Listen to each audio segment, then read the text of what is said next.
আইনজীবী ফিরদৌস শামীম বলছেন? হ্যাঁ বলছি। বলছি, এই যে রাজ্যর গেজেট বিজ্ঞপ্তি এবং শূন্যপদ বাড়িয়ে নতুন নিয়োগ, এমতো অবস্থায় চাকরিহারা শিক্ষকদের দক্ষতা নিয়ে 10 নম্বর।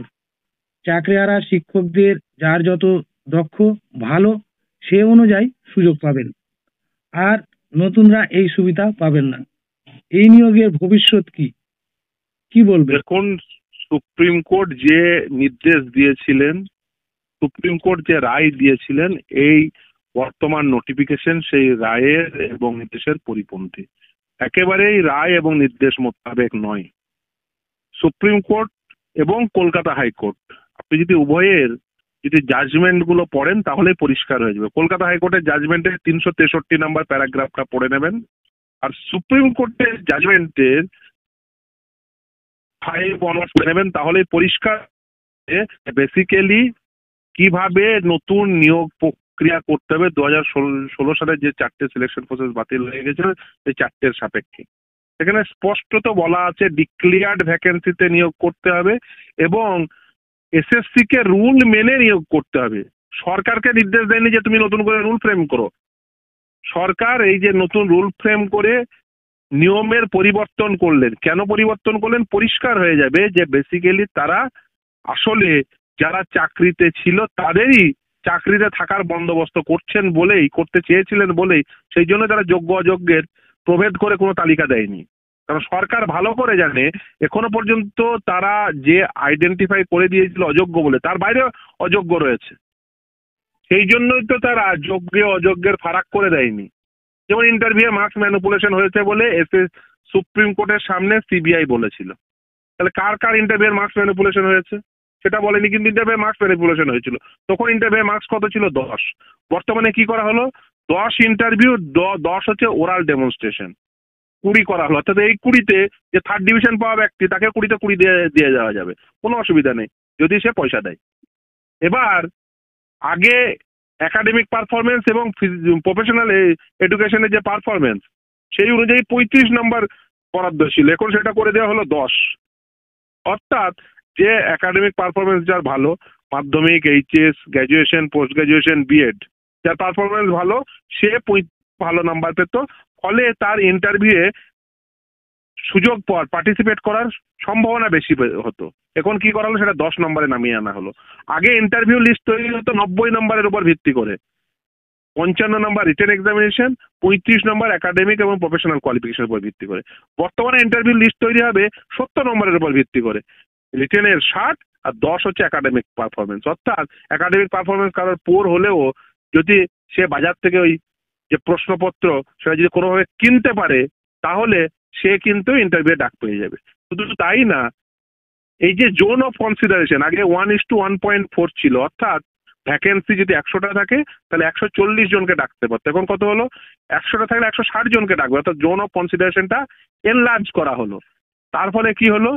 তার ফলে যারা তুলনায় লেস মেরিটোরিয়াস তাদের ভিতরে ঢুকিয়ে দেওয়া এবং এই যে দুর্নীতির পথ প্রশস্ত করা। কারণ রিটেন এক্সামিনেশন প্রশ্ন লিক হবে কিনা আপনি জানেন না, প্রশ্ন বেচা হবে কিনা জানেন না। এই যা পরিস্থিতি পশ্চিমবঙ্গে চলছে তাতে কোনো কেউ বলতে পারবে না যে প্রশ্ন বিক্রি হবে না। এই যে পশ্চিমবঙ্গে যে বর্তমান পরিস্থিতি চলছে তাতে ইন্টারভিউ মার্কস, লেকচার ডেমনস্ট্রেশনের মার্কস ম্যানিপুলেট হবে না, 20তে 20 দেওয়া হবে না 3rd ডিভিশন পাওয়া ব্যক্তিকে, এর কোনো সম্ভাবনা নেই। কেউ নিশ্চিত করে বলতে পারবেন না যে না দেওয়া হবে না, এরকম নিশ্চিত করে বলা যায়। তার কারণ সরকারে যারা বসে রয়েছে তারা দুর্নীতি করতে চান, তারা দুর্নীতিগ্রস্ত, ফলে যে কোনো সময় যে কোনো কিছু ঘটতে পারে। তাই যেমন আগের যে পদ্ধতি ছিল সেই পদ্ধতি মেনেই নিয়োগ করতে হবে, সেটা সুপ্রিম কোর্টের জাজমেন্টেই বলা আছে। সুপ্রিম কোর্ট নির্দেশ দিয়ে দেখবেন, আমি 17 তারিখের নির্দেশটা পড়বেন, সেখানে অ্যাডভার্টাইজমেন্ট দেওয়ার কথা বলা আছে, নতুন রুল ফ্রেমিং এর কথা তো বলেনি। তারপর কেন করছেন? এটা করছেন তার একটাই কারণ যে এরা পুরো বিষয়টিকে অনিশ্চয়তার দিকে ঠেলে দিতে চাইছেন। এই নোটিফিকেশন বাতিল হবে, পুনরায় ওই যে 2016 সালের রিক্রুটমেন্ট রুলস এর সাপেক্ষে নিয়োগ করতে হবে। এরা এটা করতে চাইছেন, ছেলে মেয়েদের অনিশ্চিত ভবিষ্যৎ তৈরি করতে চাইছেন, সেজন্য এরা এটা করছেন। এবং আমি মনে করি প্রত্যেকের উচিত এর বিরুদ্ধে গর্জে ওঠা। এবং শুধু তাই নয়, দেখুন আদালতে তো হবেই মামলা, এ নিয়ে কোনো সন্দেহ, এটা আদালত অবমাননা।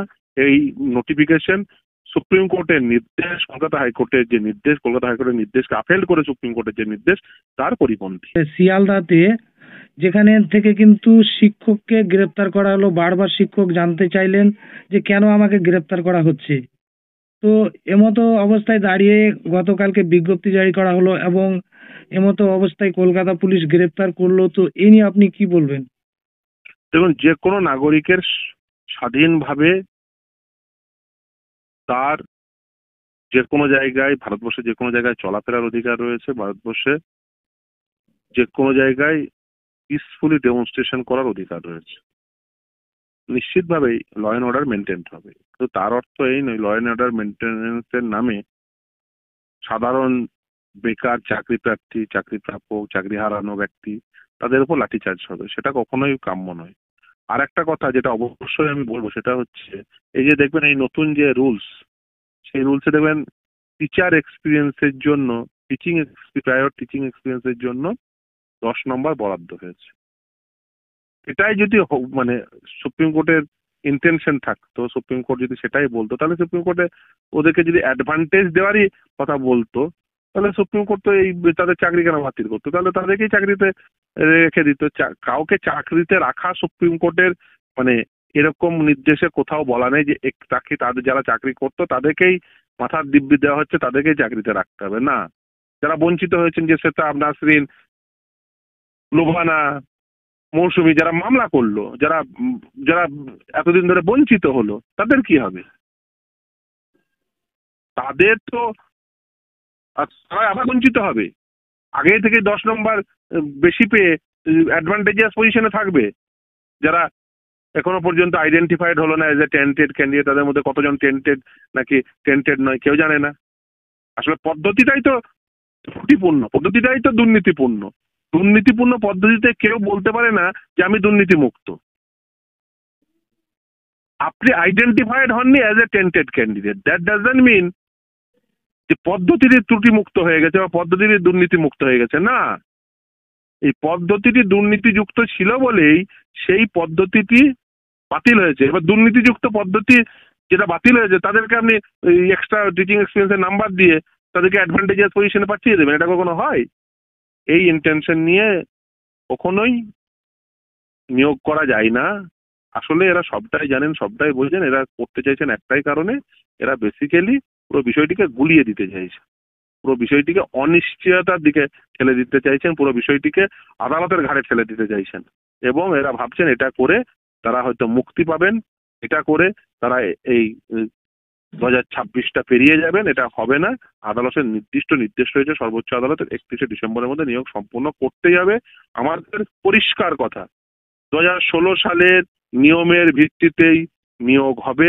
সেখানে অন্যথায় হলেই সেটা আদালত অবমাননা শামিল এবং সেটি আদালতের নির্দেশের পরিপন্থী। তো স্যার, আমরা প্রথম থেকে দেখে আসছি আপনি ও আইনজীবী বিকাশ রঞ্জন বাবু আরো আপনাদের অনেক আইনজীবীগণদের এই যে দুর্নীতির বিরুদ্ধে আপনাদের এই লড়াই, সেখানে দেখা গেল উল্টে আপনাদের বিরুদ্ধে বিক্ষোভের মধ্যে আপনাদের পড়তে হয়েছে। এমনকি মাননীয় বিচারপতি বিশ্বজিৎ বসুকেও মন্তব্য করেছেন আইনজীবী বিকাশ রঞ্জন বাবুর সাথে আদাত রয়েছে। তো এই যে মামলা, এই মামলায় ইতিমধ্যেই কিন্তু কলকাতা হাইকোর্টের 3 বিচারপতি কিন্তু মামলা জারি করেছে, রুল জারি করেছে। হ্যাঁ, আর রুল জারি করার পরে পরবর্তী যে শুনানি রয়েছে, সেই শুনানি রয়েছে আপনার 16 জুন।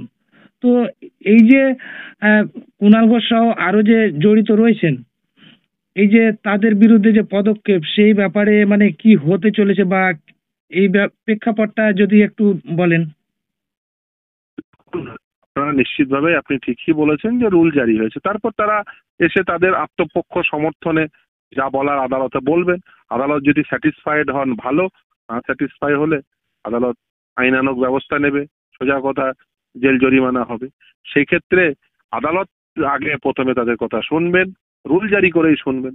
ফলে যেহেতু আদালত মনে করেছেন, এটা আদালতের কাছে এটা মনে হয়েছে এবং সেটা প্রথম দিনের নির্দেশেই বলা আছে, দেখবেন যে আদালতের কাছে মনে হয়েছে এটা কন্টেম্পচুয়াস অ্যাক্ট, এটা ক্রিমিনাল কন্টেম্প্ট। ফলে সেই জন্য আদালত ক্রিমিনাল কন্টেম্প্ট, এটা প্রাইমা ফেসি আদালত স্যাটিসফাই হয়েছেন। আদালত রুল জারি করেছেন। এরপরে তাদের আত্মপক্ষ সমর্থনে তারা তাদের বক্তব্য এরপরে আদালত বিচার করবেন। সেই সমস্ত কিছু ডকুমেন্ট তাদের আত্মপক্ষ সমর্থনের ভিত্তিতে যে পক্ষে যারা যা যা বক্তব্য রাখবেন সেগুলোকে নিয়ে বিচার বিশ্লেষণ করে আদালত যদি মনে করেন যে এটা ক্রিমিনাল কন্টেম্প, তাহলে আদালত সেই মতো ব্যবস্থা গ্রহণ করবেন এবং আদালত সেটা অলরেডি মনেই করেছেন যে প্রাইমা ফেসি মনে করেছেন, কিন্তু আদালত আত্মপক্ষের সমর্থনের সুযোগ তাদের দেবেন। ফলে সেই সুযোগটা তারা ব্যবহার করবে এবং তারপরে যদি তারা নিজেদের বাঁচাতে পারে বাঁচাবে, আর না বাঁচাতে পারলে খুব স্বাভাবিকভাবেই তাদের জেল জরিমানা হবে এবং সেটাই স্বাভাবিক, সেটাই আইন। অনেকে সেটা ভুলে যান, যে ভাবেন যে আমি আমার মুখ আছে, মানে যা ইচ্ছা তাই বলতে পারি, আমি আমার মানে গায়ে শক্তি আছে বলে আমি যা ইচ্ছা তাই করতে পারি, সেটা তো করা যায় না। আইন আদালত বলে তো বস্তু আছে নাকি? এটা যারা করছেন তারা মূর্খতার পরিচয় রাখছেন, এটা কখনোই করা যায় না।